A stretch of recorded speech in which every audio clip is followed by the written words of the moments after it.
सदगुरु कबीर देव हमें एक साखी के आधार पर बतलाते हैं और आप सब जानते हैं।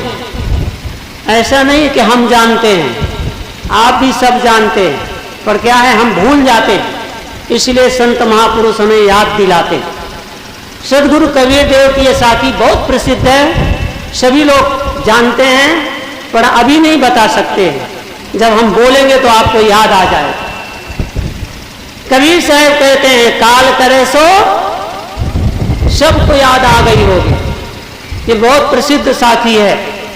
सदगुरु कबीर देव कहते हैं, काल करे सो आज कर, और आज करे सो अब, पल में प्रलय होएगी तो बहुर करोगे। बोलते हैं जीवन का कोई भरोसा। एक कवि ने बहुत सुंदर कहा है, क्या भरोसा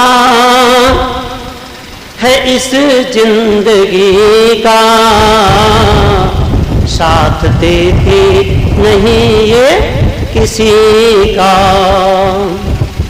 श्वास रुक जाएगी चलते चलते, समा बुझ जाएगी जलते जलते। श्वास रुक जाएगी चलते चलते, समा बुझ जाएगी जलते जलते। दम निकल जाएगा आदमी का, क्या भरोसा है इस, बोले इस जिंदगी का कोई भरोसा नहीं है। मैं कल भी कह रहा था कि हम सब लोग डरते हैं, सबसे ज्यादा किससे? मौत से। सदगुरु कबीर देव कहते हैं, मौत से क्यों डरते हो? जिस संसार में लोग जिस मौत से इतना भयभीत हैं, उसके लिए संत महात्मा कहते हैं, अरे मौत है क्या चीज, उसको कहते हैं हमेशा याद करो। संतों ने कहा, मौत अपना याद कर लो, तिन भुलाओ ना कभी, जाने मन में मरण का दिन निकट आया है अभी। आप ये समझ लो कि मरण का दिन अभी आ गया, तो डरने का क्या है? फिर लोग भयभीत रहते हैं। सदगुरु कबीर देव हमें कहते हैं, लोग कैसे भयभीत हैं। उन्होंने एक वाक्य में बहुत सुंदर कहा है कि भरम बड़ा त्यों लोक में, भरम बड़ा सब ठाव, कहें कबीर पुकार के तुम बसो भरम के गांव। मतलब संसार में लोग भ्रम में पड़े हुए, कल्पना में पड़े, मानंदी में पड़े हुए। कैसे मानंदी में पड़े हैं? देखो ये माताएं हैं ना हमारी, बड़ी भोली भाली होती हैं। बच्चे को तेल लगा के उपटन लगा कर स्नान कराने के बाद आपने देखा होगा बच्चे के गाल में इधर उधर क्या लगा देती हैं? टिकुआ लगा देती हैं, काला काला काला काला टीका लगाती हैं। यहां भी लगाती होंगी, सभी जगह लगाती हैं, हमने देखा। वो क्यों लगाती हैं माताओं? आप उनको गाल में टीका क्यों लगाती हैं? उनको ये भ्रम है, उनके मन में ये संशय है, ये संदेह है कि किसी की नजर, बताओ, नजर लग जाएगी तो बच्चा मर जाएगा। आपने सुना नहीं, इतने दिन से संत महात्मा हमें पुकार पुकार के कहते चले आ रहे हैं, आज से नहीं, कितने वर्षों से, अनादि काल से। गीता में मैंने कल कहा ना कि महाराज श्री कृष्ण कहते हैं कि नैनम छिंदन्ति शास्त्राणि नैनम दहति पावका। जिसको अग्नि जो है जला नहीं सकती, जिसको पानी जो है डुबा नहीं सकता, जिसको हवा जो है उड़ा नहीं सकती है, वो आत्मा कभी मरता है क्या? और फिर भी हम डरते रहते हैं। तो माताएं ऐसे भयभीत क्यों भयभीत हैं? उन्होंने सुना नहीं कबीर साहब की ये साखी है, यदि उनको याद होती तो कभी डरती नहीं। कबीर साहब कहते हैं, कबीर साहब हमें कहते हैं कि जाको राखे, बोल दिया करो जोर से, जाको राखे साइया मार सके ना, हाँ बाल न बाका कर सके, और जो जग बहरी, बताओ, चाहे सारा संसार आपका बैरी हो जाए, चाहे सारा संसार आपका दुश्मन हो जाए, पर आपका कोई एक रोमा भी टेढ़ा नहीं कर सकता है। पर हमारे जब ये ज्ञान हो ना, निर्भयता नहीं, हम भ्रम में पड़े रहते, इसलिए माताएं बच्चे को लगाती हैं वो। अब वो टिकवा आपका भ्रम कहां चला गया? खेतों में। आप देखो मिर्चा का खेत, और खूब बढ़िया मिर्चा। इधर राजस्थान हम गए, देखे इतना मोटा मोटा मिर्चा।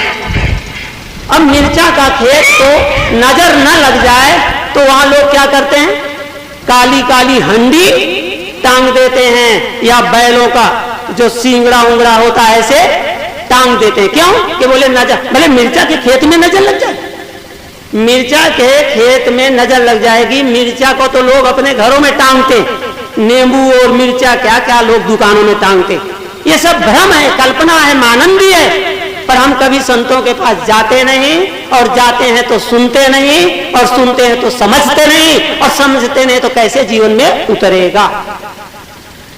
मिर्चा के खेत में वो नजर लग जाएगी तो मिर्चा सूख जाएगा। अरे मिर्चा तो सूख जाएगा जब आप पानी नहीं देंगे। आपने खाद डाल दिया यूरिया और पानी दिया नहीं तो मिर्चा अपने आप जल जाएगा। वो नजर लगने से जलने वाला नहीं है। पर लोगों का ऐसा भ्रम है। और तो जाने दो, घरों में लोग, इधर तो हमें पता नहीं, देखा नहीं हमने, पर मकान बनता है या मकान बहुत सुंदर होता। हम राजस्थान में थे, जयपुर में, गुरुजी ने और हम घूम रहे थे, ऐसे जा रहे थे, देखा एक मकान बहुत सुंदर। राजस्थान में मकान बहुत सुंदर बनते हैं क्योंकि लाल पत्थर जो होता है बहुत सुंदर साफ सुथरा, तो बहुत सुंदर उस सोसाइटी में मकान बना हुआ था। तो हम लोग ऐसे देख रहे थे, पर हम मकान नहीं देख रहे थे। क्या देख रहे थे? अब आप जान गए ना, काली हंडी लगी हुई थी ऊपर। हाँ, वो काली माता की जीभ लटकाए, मोछे ओछे बनाए, ऐसे वो काली हंडी लगी हुई। हम लोग उसको देख रहे थे। अंदर से बाबा आया, दादा। वो दादा देखने लगा कि महाराज देख रहे हैं। साहिब जी ने पूछा, बोले ये मकान बहुत सुंदर। बोले महाराज ये मकान बहुत सुंदर है इस सोसाइटी में। तो बोले ये ऊपर क्या लगाए हो? बोले इसीलिए लगाए हैं महाराज, ये सोसाइटी में ये मकान बहुत सुंदर है जिसे किसी की नजर, अब आप सोचो नजर लग जाएगी तो मकान गिर जाएगा। उन्हें उस इंजीनियर पर भरोसा नहीं है जिसने उस मकान को बनाया है, उन्हें उस लोहे पर भरोसा नहीं है जिसने उस मकान पर लगाया है, उन्हें इस टाटा बिरला के सीमेंट पर भरोसा नहीं है, अंबुजा सीमेंट पर भरोसा नहीं है कि जिसने इंजीनियर ने लगाकर बनाया है, वो काली हंडी में भरोसा है। बोल ये क्या है? ये भ्रम है, अज्ञान है, कल्पना है। तो इसीलिए कबीर साहब कहते हैं कि संसार में बहुत भ्रम है। ये भ्रम से हम तभी छूट सकते हैं जब तक हम सदगुरु संतों के शरण में नहीं जाएंगे। हम जाते हैं, संतों के ग्रंथ यहाँ रखे, पूज्य गुरुदेव जी के पुस्तकें, छोटी छोटी पुस्तकें हैं, कोई बहुत बड़ी कीमत नहीं है उनकी। किसी की 10 रुपया है, किसी की 20 रुपया है, किसी की 30 रुपया है। परंतु आप देखो लोग कितना बीड़ी में, तमाकुल में वो पड़िका आजकल खाते हैं, कितना तक डालते। एक बार कानपुर में वहां पर वो हिसाब लगाया गया तो 3 अरब, आप सोचो एक बरस में एक शहर के अंदर 3 अरब का ये नशा व्यसन में खर्चा हुआ। बोलो, और फिर कहते हैं हमारा भारत गरीब है। कैसे गरीब है? 3-3 अरब रुपया हम नशा व्यसन में बर्बाद कर देते हैं, और हम 2 रुपया की पुस्तक खरीदते नहीं है। वो पुस्तक में देखते हैं, मूल देखते हैं। जिसका ये महापुरुषों की वाणी है उसका कोई मूल चुका सकता नहीं है। इसलिए हमें संत महात्मा जगाते रहते हैं कि तुम निर्भय रहो। हम लोग करते हैं, अंतिम में हम वंदना भी करते हैं, साहेब कबीर अभय पद दाता। बोलते हैं सदगुरु कबीर देव हमें क्या देते हैं? यदि देते हैं तो हमें निर्भयता का पाठ पढ़ाते हैं कि तुम निर्भय रहो, तुम डरो मत। क्यों डरते हो? परंतु कबीर साहब की वाणी हम सुनते कहां? लोग तो समझ लेते हैं, बोले किसका सत्संग है? बोले वो कबीर पंथियों का। अरे भले सत्संग भी कभी कबीर पंथ का होता है? सत्संग न कबीर पंथ का होता है, न सत्संग राधा स्वामी का होता है, न सत्संग स्वामी नारायण का होता है, न सत्संग सन्यासियों का होता है, न सत्संग उदासियों का होता है। सत्संग तो केवल सत्संग होता है।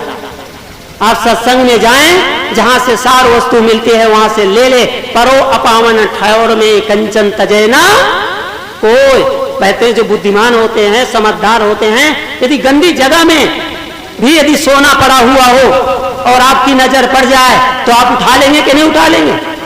इसी प्रकार से जहां से हमें अच्छी बातें मिलती हैं वहां से हम जा करके ले लेना चाहिए। पर लोग तो नाम सुन के ये तो कबीर पंथियों का है, और कबीर पंथियों का नाम सुनते और मन में भ्रम हो जाता है। कहते हैं ये तो कुछ मानते अब आप बताओ, वो मानते नहीं? वो माता को माता नहीं मानते, कि पिता को पिता नहीं मानते, कि देवी को देवी नहीं मानते, कि राम को राम नहीं मानते। कैसे नहीं मानते? हाँ, तुम्हारे मानने में अंतर है। जैसा तुम मानते हो वैसा वो नहीं मानते हैं। सदगुरु कबीर साहब ने बीजक में अपने राम शब्द का 172 बार राम शब्द का नाम लिए, परंतु वो कैसे लिए हैं? वो ऐसे राम नहीं मानते। सदगुरु कबीर साहब हमें आपको भ्रम को मिटाने के लिए कहते हैं। वो कहते हैं कि राम नाम जाने बिना भव बूढ़ मुआ संसार। सदगुरु कबीर साहब कहते हैं राम नाम जाने बिना। अब आप देख लो, वो साहिब की वाणी ऐसी है, सदगुरु कबीर देव की वाणी ऐसी है, बीजक ग्रंथ ऐसा है कि जिसमें दुनिया में कोई भी तर्क करे पर उसको काट सकता नहीं, क्योंकि कबीर साहब ऐसी भाषा नहीं बोलते कि जिसको कोई काटे। रजनीश जैसा धुरंधर विद्वान जिसने सबकी वाणियों को खंडन किया, पर कबीर साहब की वाणी को हमेशा मंडन किया और एक एक शब्द, एक एक साथी को ले लेकर के उन्होंने बड़े बड़े ग्रंथ लिख दिया। तो कबीर साहब ऐसा नहीं कहते, वो कहते हैं राम नाम जाने बिना भव बूढ़ मुआ संसार। उन्होंने ये नहीं कहा कि राम नाम माने बिना कह देते तो कट जाता।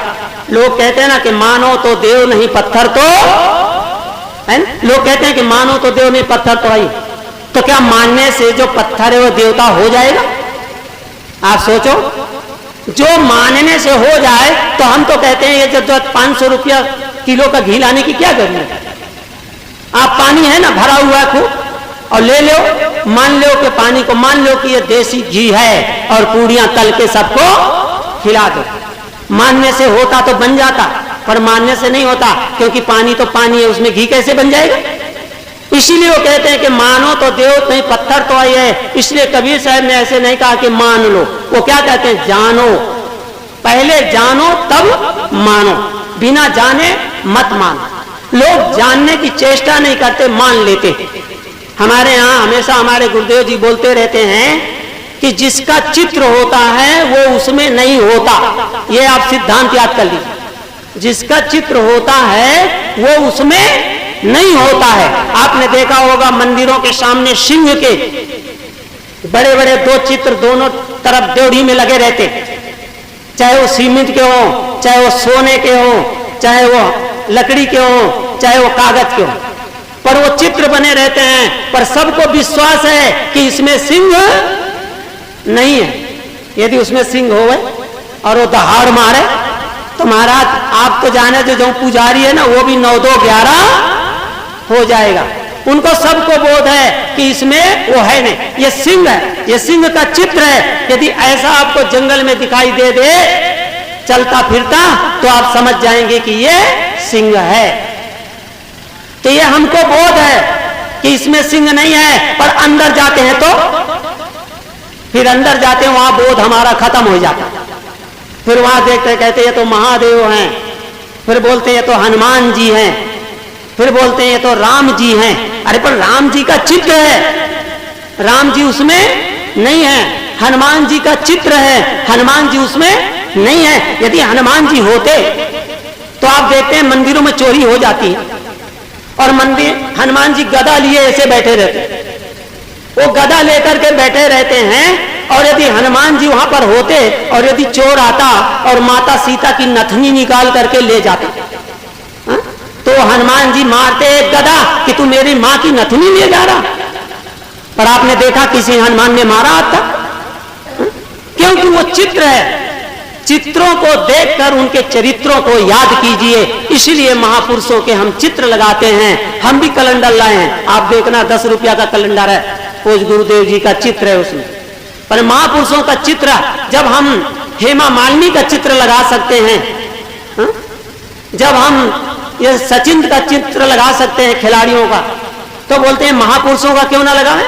कबीर साहब का चित्र लगाओ, हनुमान जी का चित्र लगाओ, हनुमान जी का चित्र लगाओ। पर हनुमान चालीसा पढ़ो, पर हनुमान चालीसा को पढ़ते समय आप याद रखिए कि हनुमान चालीसा में एक चौपाई है जो हनुमान चालीसा की जान है, और जान है तो जहान है, नहीं तो शमशान। जान की बड़ी कीमत होती है, शमशान है, नहीं तो मुर्दे की कोई कीमत हो? तो हनुमान चालीसा हम लोग पढ़ते हैं, पर क्यों पढ़ते हैं? हम लोग तो इसलिए पढ़ते हैं कि भूत पिशाच, बोलो, भूत पिशाच निकट नहीं आवे, और महावीर जब नाम अनास रोग हरे सब पीरा, अजपत निरंतर हनुमत। हमने तो करते करते हजारों बार किए होंगे, पर जब से गुरुदेव का ऐसा ज्ञान मिल गया तब से हनुमान चालीसा बिल्कुल कंठस्थ हो गई। उसमें एक चौपाई है, वो जान है, मैं आपको बतला रहा हूं। हनुमान चालीसा पढ़ो, पर उसमें एक चौपाई है, और उसी चौपाई इसी तरह रामायण में भी एक चौपाई। पर पहले हनुमान चालीसा की जान सुन लीजिए, क्योंकि जान की बड़ी कीमत है। वो क्या है? हनुमान जी कहते हैं, आपन तेज ओ आपे, तीनों लोक हाँकते, बोलो, कहते हैं कि अपना तेज तुम संभालो तो तीनों लोग तुम्हारे हाँकते, थरथराएगा, कांपेगा। वो तेज क्या है बताओ? हनुमान जी कौन है? अरे बाल ब्रह्मचारी हैं। हनुमान जी कौन है? बाल ब्रह्मचारी हैं। और हनुमान जी से हम क्या चाहते हैं? बच्चा चाहते हैं। बताओ, कितनी माताएं भोली भाली, और वो बाल ब्रह्मचारी तुमको बच्चा कहां से देंगे? वो तो कहते हैं तुम अपनी शक्ति को बचाओ, तुम अपने शक्ति को, पावर को बचाओ। ब्रह्मचर्य की जब शक्ति होती है तो ब्रह्मचर्य की शक्ति कैसे होती है? जैसे बच्चे फुटबॉल खेलते हैं, आपने देखा होगा, फुटबॉल में क्या भरी होती है ना? फुटबॉल में हवा भरी होती है। जब फुटबॉल में हवा भरी होती है तो जिधर से ठोकर मारो उधर से उदकता रहता है, और हवा निकाल दो तो फिर वो टस से मस नहीं होता है। इसी प्रकार से जब ब्रह्मचर्य की शक्ति भरी होती है तो व्यक्ति उछलता रहता है, कूदता रहता है, और यदि वो हवा निकल गई तो टस से मस नहीं होता, पड़ा रहता है, मारा हाथ पड़ा, मारा हाथ पड़ा, मारा। इसीलिए उस शक्ति को हम बचावें, यह हनुमान जी का उपदेश है। वो हम हनुमान चालीसा इसीलिए पढ़ें, और हम इसीलिए पढ़ते हैं। माता सीता कहते ना भाई, उन्होंने कहा अष्ट सिद्धि नवनिधि के दाता, असबर दीन जानकी माता। मैं इसीलिए हनुमान जी को पढ़ते। आप देखते हैं उतने राम के मंदिर नहीं होंगे जितने हनुमान जी के मंदिर हैं। बताओ क्यों है? क्योंकि हनुमान जी सब कुछ देने को तैयार है। इसीलिए हमें इशारा हो गया कि टाइम पूरा हो गया। बोलो सदगुरुदेव की। इसीलिए हम अपनी वाणी विराम देते हैं। ये कबीर साहब की भाषा है, और कबीर साहब के जब हम विचारों को सुनेंगे और हम समझेंगे तो हमारे जीवन से भ्रम दूर हो जाएगा। इसीलिए मैं आपको बतलाया कि ये जो भ्रम है, कल्पना है, आनंदी है, उसको हम समझें। और कहाँ समझेंगे? ये संतों के पास जाकर। और जब संत नहीं रहेंगे तो उनके ग्रंथ रहेंगे। इसलिए हम कहते हैं कि उनके ग्रंथों को अपने पास रखो, और जब आप उन ग्रंथों को पढ़ोगे तो जब भी आपको कोई होगा विचार, शंका होगी, तो उन ग्रंथों में उत्तर लिखा हुआ है। इसलिए मैंने थोड़ा सा विचार दिया कि भरम बड़ा तुम लोक में, भरम बड़ा सब ठाव, कहें कबीर पुकार के तुम बसो भरम के गांव। इसलिए हम भ्रम कल्पना से रहित होकर के अपने जीवन को शुद्ध और सात्विक बनाकर, और हम अपने जीवन को पवित्र बनाकर, निर्मल बनाकर इस संसार से मुक्त होने का प्रयत्न करें। यही शुभकामनाओं के साथ हम अपनी वाणी को विराम देते हैं।